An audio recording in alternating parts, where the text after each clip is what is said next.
with April Mahoney Brains. You are at an awesome spot, okay? You are here with me and Tami Goulet on the edge, the place where the conversations are pointed, the guests, there she is, are sharp, the responses are never dull. Tami works with empowering and doing some transformation from burnout to brilliance. Discover your inner magic today, not tomorrow. We're not going to wait till next week. In the moment, right freaking now. People always are waiting for somebody else to do what they can do for themselves. You just need to have guidance and a template and the wherewithal, the bandwidth. You gotta do the work, brains. It's your journey. We're gonna talk to Tami about that and a whole lot more. Let's welcome her to the show. How you doing, Tami? I'm great, April. How are you doing? Thank I'm you at for the top of my game. I'm so happy. I'm loving the energy and the vibe of being on your show. This is awesome. Well, you are awesome. So tell my brains how you show up in the world. How do I show up in the world? So I am right now a soulful business alchemist. Sorry, soulful business alchemist. And my goal right here, right now, and I'm stating it, is to help entrepreneurs strengthen and streamline their business foundations for ultimate success. I am marrying the two sides of me because I have a practical business corporate, side, and I have my spiritual, holistic, magical, vibrational, instinctive side. And I am going to be using them both to start helping people transform their both personal lives and professional lives. So, in all transparency, how's that working for you? It's actually working really well. I'm loving it. I am loving it because we're not taught how to bring all of ourselves together and present all of ourselves out into the world. We're Right. like, oh, your business, you're going your business, you have to put your business persona on, or you've got your friend persona, or you've got your online persona. And I have always felt that I needed to keep them separate. And it has been over the last 5+ years where it's like, no, you need all of you to be present and move forward in the world. So, Why? whatever that means. I'm sorry, I didn't want to interject right there before I forget. Why did you feel that you needed to separate those? Was that because of society norms? Because of what people, they're always, again, jaw jacking, running their mouths. But was there an element of doubt? Because I ran into that. It was like situation I talked to you about in the green room. Mm-hmm. I said I'm not gonna ask for that. Nah. And look what happened. Oh, just Exactly. bim bam boom. So we question ourselves, but we overthink it. What did you Oh, find with some of your stumbling blocks? well, some of the stumbling blocks were what we were taught as children. Sit Mm, down, be quiet, pay attention, make sure you share, don't be too greedy, don't be too loud, mm, don't be right. Like all of these things that we think were helping someone become the best of themselves rather than sort of nurturing it and kind of trying to allow them to be themselves within societal environment. But when I was younger, it was like, make sure the girls do this and the boys do this, and you've got this job for girls and this job for boys, and you can't be too loud and you can't be too boisterous or out there, or that's for the playground. So there was always compartmentalizing right. when we were growing up, and then societal norms on top of that.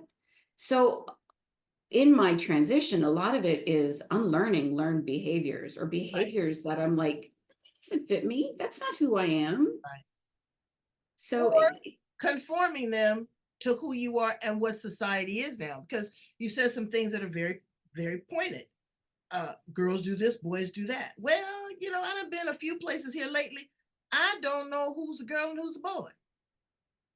I and that's and and again, does it matter? Sometimes it does matter, but yeah, I can't say no. Sometimes it does in certain situations. If I want to address you, if I want, yes, when yes. in the movie theater, pigtails, cute, makeup, all that, and opened up the voice and was a baritone. I was like, whoa. But I'm just saying that is what the world is evolving into, artificial intelligence. You don't know sometimes if you're talking to a person, and that started way back with the IVRs on telephones. When you call into somewhere, you don't know if you're talking to a person, you don't know if you're talking to a machine. Yep. And in relationships, people have this mask. They send their representative. They do not send who they truly, authentically are, because they want to put on this persona that there's something that they're not. What do you say to the person that's living in the imposter syndrome? What are you hiding from? What are Mm, you afraid of showing to the world? And where have you shown it in the past that you've been hurt from it? mm. Because if you're not showing the world all of you, I mean, obviously you don't share everything with everyone, but if you meet me down the street walking the dog and you meet me, in one of my workshops or my programs, you get the same vibe and the same energy and the same me, just slightly different, hats that I wear. But for those who are like, oh, no, I need to be totally buttoned up because I'm going to this particular event or whatever, but they're not themselves. What have you been hurt from? They're not themselves till they get that liquor in them, that liquid courage. Okay, now we've all been to the company Christmas party. And Betty has always been so professional at the front desk. But baby, you let her get a couple gin and vodkas. I mean, gin and tonics. And she's a whole different person. And so that is what it is. It's being vulnerable, but it's also just being yourself. And a lot of times in today's society, Tami, people don't even know who they are. So when you say show up authentic, you got to do the deep dive to figure out who the heck you are to begin with. You're the mother, you're the wife, you're the employee, you're the daughter-in-law, you're the doctor, the lawyer, the driver, the cook. You're all of these things, but who are you to self?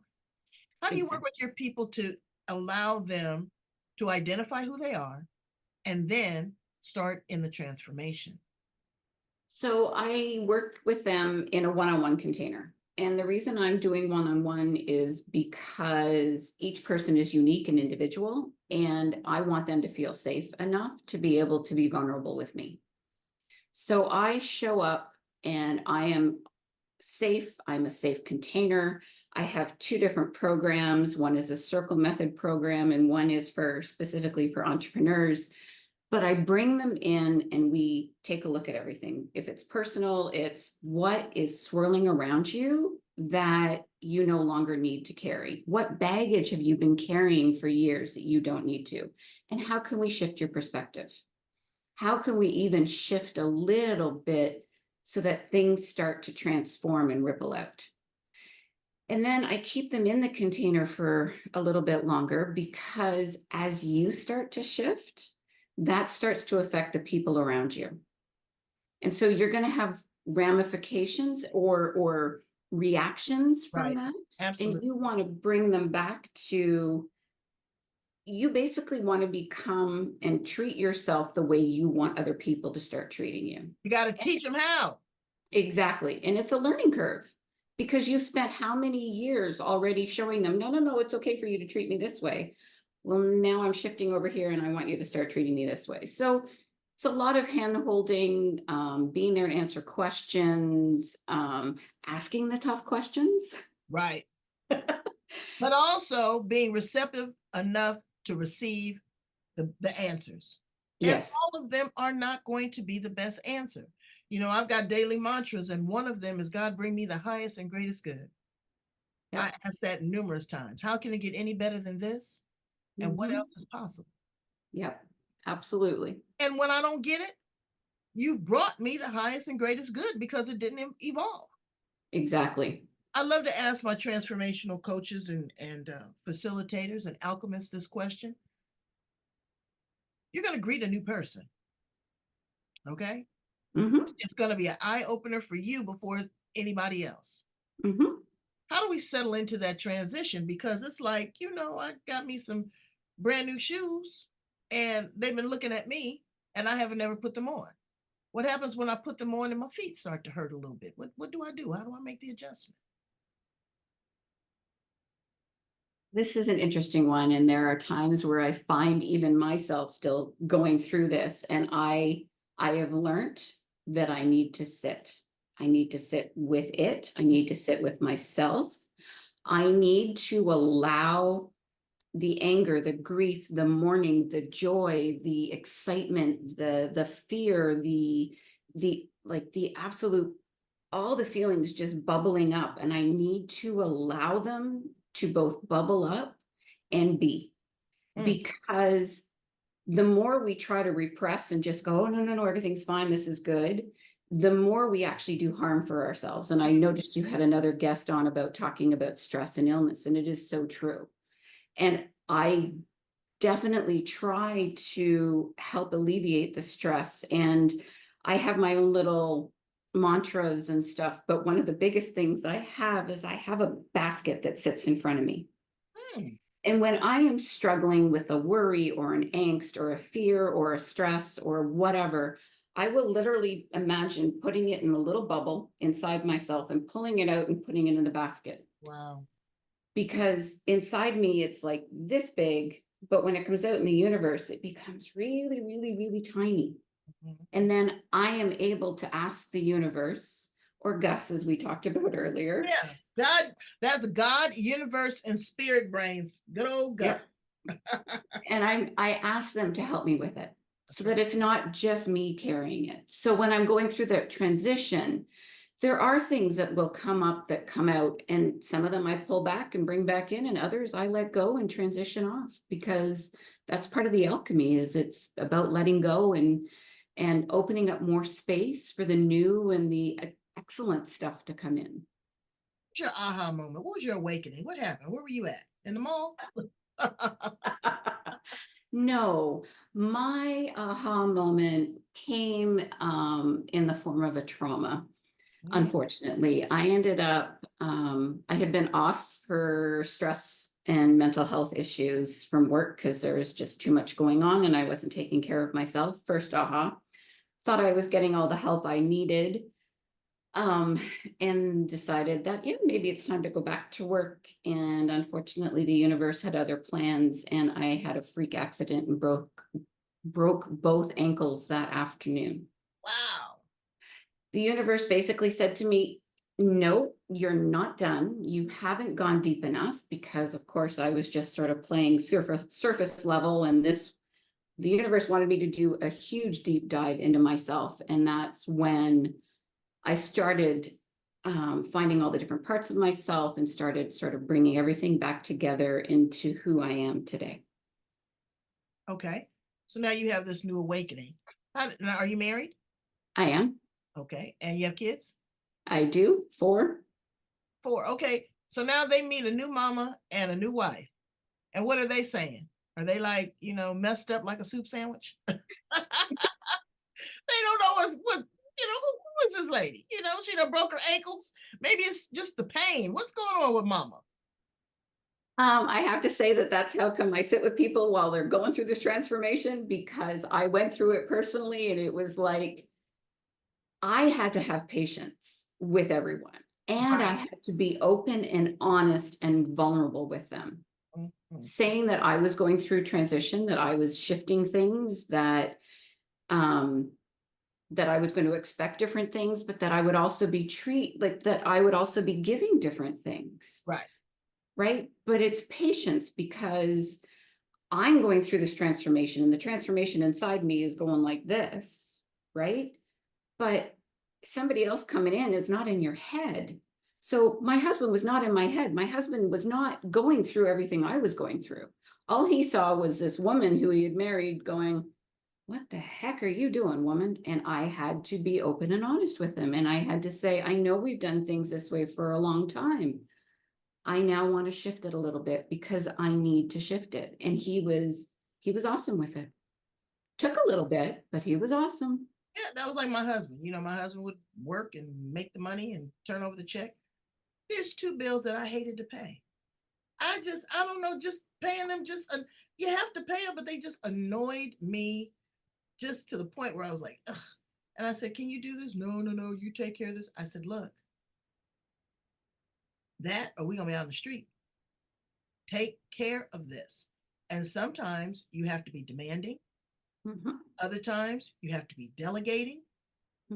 Other times you've got to be able to suck it up because they're not where you are. No. You are in a state of flux, brains. There's ebbs and flows. Now, somebody could have misconstrued this as going through the menopause. Well, they could have. They Oh, could have. Mama got 4 kids. She done broke both her ankles, and now she's going through the change. They could have done that. They could have said, okay, maybe she's having some, a mental meltdown. Maybe not even the menopause. It could be a midlife crisis. You don't know what other people are thinking. But as you're going through this transition, you can't worry about the outside noise. No. You've got to continue on your journey. You got to continue in your meditation. Continue with finding your God and your spirituality, finding your harmony, your happy place, putting your problems into a container, into a basket to hold, and be the observer of your life. You don't always have to be the doer. It's like some people are always talking. Are you talking to get a response, or are you talking to hear yourself talk? I had to, really sit down and write myself a letter and say, April, look, as an outside observer. It was awesome because I turned around and wrote myself back. And there was some startling realizations. There was. I love this. I was like, oh, this is who you are, and this is what you think, and blah, blah, blah, blah, blah. And it was the same person, but 2 different sides. Now let's talk about the subconscious mind. There's 6 or 7 other people that we don't even know exist in us because people are afraid to go back and really see who they are. How do you work with people that are afraid? Because this is a big leap. You didn't have anything else to do but sit there and nurse them legs and think and journal or whatever. But what's the person that's doing the day to day and they're afraid? Oh, I talked to them about, I asked them the first question I ask is, are you happy with where you're at right now? Or are you constantly searching for that something more How's that work? that is missing? Right. And then I say to them, you can either choose, and I wrote a blog on this. I called it my old comfortable blanket. And it was the metaphor for me choosing my comfort zone, right? I'd pull that old comfortable blanket up and I'd hide. But yet when I work with people, it's like, do you want your old comfortable blanket, or do you want something potentially 10 times, 20 times, 30 times better than you can even imagine?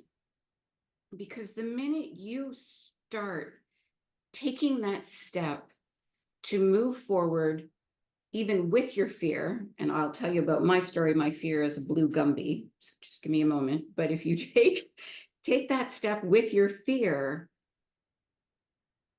it becomes less scary. 2 reasons. One is we have all survived 100% of our bad days so far. So we've already done a lot of these things that make us scared in the past. And knowing that you've survived them all makes it a little bit less scary. But the other thing I do is I help externalize the feelings. So like I said, my fear is a blue Gumby, and I will sit there and I will talk to my blue Gumby and I will say to him, okay, fear, you have kept me safe in the past.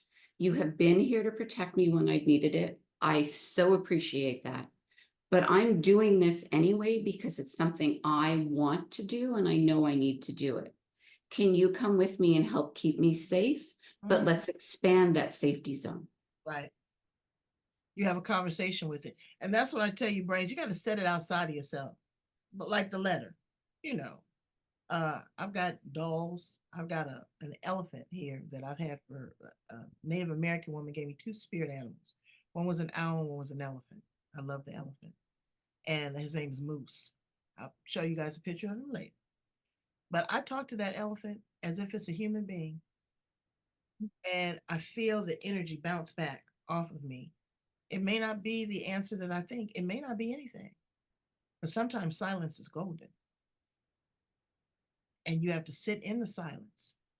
It will manifest itself because, again, we've got a soul contract that we have to fulfill, whether you want to or not.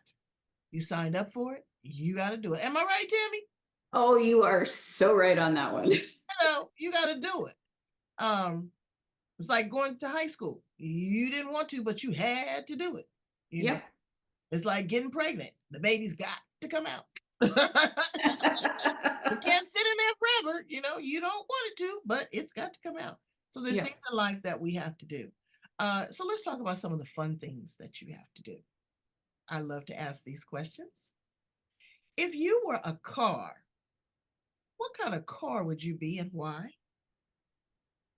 Oh, I would be a royal blue Mazda Miata convertible, and I'd be driving along an oceanside cliff with the top down, the wind blowing through my hair, and I would smelling the sea salt air, and I would be loving it. Who would be playing on the radio? Would it be Bon Jovi? Who would be playing on the radio? U2, Bon Jovi, Aerosmith, Guns N' Roses. I think Guns N' Roses, actually. That's exactly.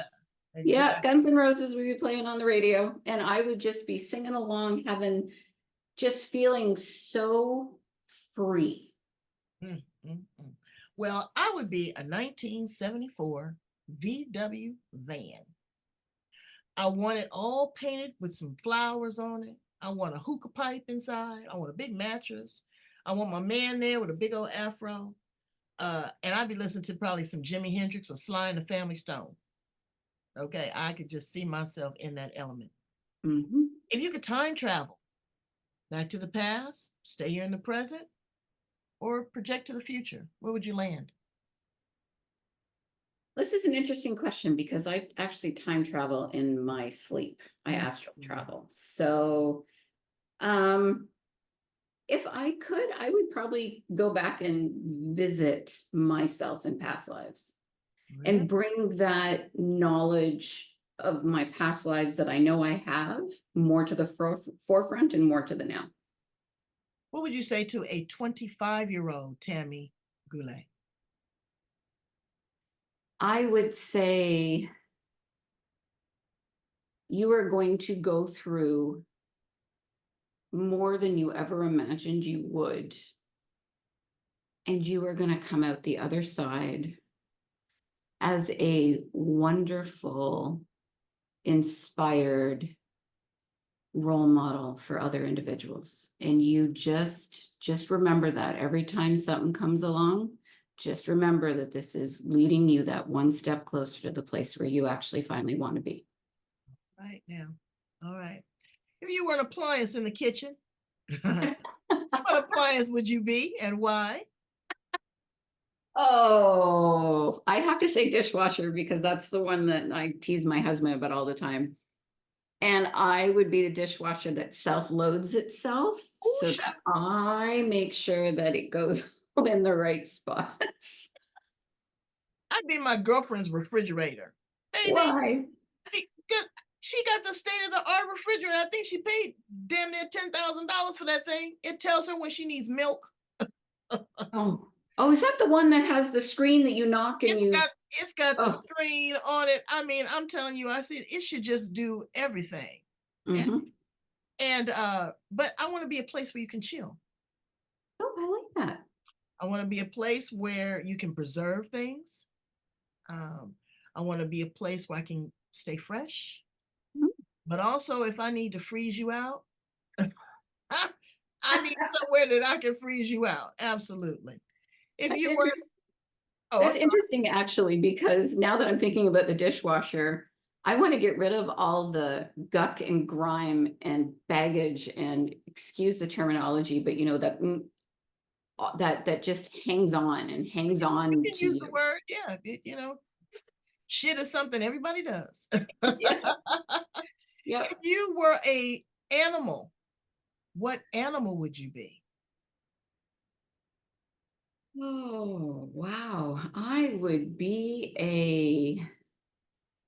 I'm going to go with my first one. I mean, if I could be any single animal, like mythical or not, I would be a unicorn. Oh, Yeah, I would be a unicorn. I want to be that majestic beauty that has the ability to heal with its horn, that just inspires beauty and hope and magic everywhere they go. Yeah. I'm the party animal. Okay. I got it for you, honey. I'm ready to chill out and be the party animal, and I just love it and ride around in a damn van with a hookah pipe. I like that. But I see the characteristics and how that flows. And I like to ask these questions because it gives a deeper insight into the individual. You love your mystical side. Mm-hmm. You want to do that. You want to go back to the past and reframe things, Mm-hmm. make a transformation. Yep. You want it clean. You want it seamless. You want to get rid of this gunk, Mm-hmm. you know? So all of these things are questions that I would ask individuals when I would interview them in corporate America. And maybe, what is this like?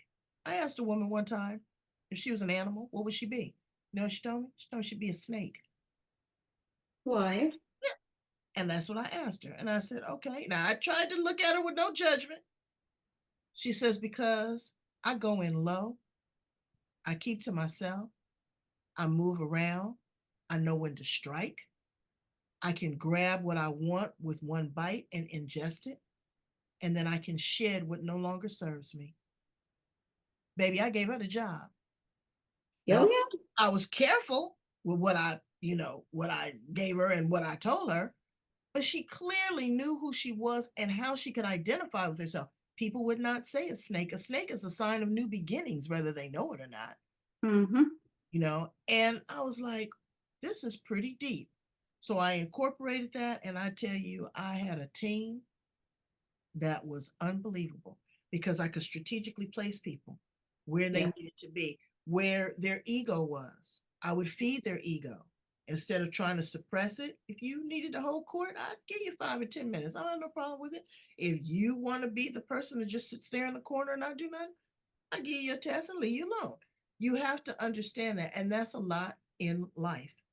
But again, Mm-hmm. you have to work with great people like Tami to be able to make that transformation, to be able to find that realization and feel comfortable with the new person that you are. Tell my brains a little bit about what they have to look forward to working with you and how to get in contact with you, and if you have any offerings. So in working with me, I'm very nurturing. I'm a mother figure. Basically, I won't mother you to death, but I will ensure that you are taken care of. I will ensure that you are heard, understood, and I will also ask the tough questions and call you on your BS. Because the only way that people who work with me can grow is to better understand who they are and how they're perceived out in the world. Right. And so people can find me at Speak Your Soul Magics, and it's MAGICKS. So it's the old spelling.com. And that is on the website. That's also on Facebook. That's basically I'm everywhere. You need to look for me. I'm on all the social media platforms, including LinkedIn. So you can find me also by Tami Goulet. And I have a bunch of free offerings on my website, and then it's under the title Gifts for You. And I'm working on a brand new one, which is a challenge guide for goal setting and vision boarding. And it is magical. So it's both the practical and the magical all rolling into one. So keep an eye out for that because that's coming out real in the next few days. So it's pretty exciting. May I ask something? Tami is extremely generous too because she's giving you these offers. But if you find value in them, make the investment. You're making the investment in yourself. Tami's got it. Money is energy, money is transformation. What are you going to take this money and transfer it into? A pair of shoes that you never wear? Too much food that you're going to poop out? Uh, a dress that you're not going to wear? A movie that you didn't enjoy? How about invest in some transformation that is going to set you up for success for the rest of your life? Close on the deal. Have a conversation with her, get to know her. I'm sure that she's going to talk you through it. But don't be all, this gets me. People are all caught up on this money. They Mm-hmm. print that stuff every single day. Every day. We're trillions and trillions and dollars of debt. So why not make an investment in yourself and do Mm-hmm. what is right?